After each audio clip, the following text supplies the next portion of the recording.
Okay friends, opening my camera application. Then you can see my mobile phone is the right side and taking this selfie on my iPad and opening my image.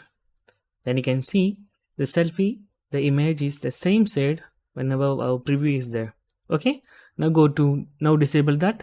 Go to settings, go to camera, then turn off mirror front camera. Actually I like this feature and simply click here to turn off. Then once again we go back to our camera application. Okay, opening camera application, then again take a picture, then opening that image. Now you can see the difference, the mobile phone on the other side. You can see the difference. First image is the same side, second one is the other side. So this is the features that mirror flip. So that's guys very simple tutorial. If you need any kind of Android or iPhone tutorial, just comment below. I will post my replays as videos so you can easily watch, understand it. And if you enjoy this video, please like, comment, share and subscribe our channel for getting more videos like this. Thank you so much for watching. Have a nice day. Bye bye.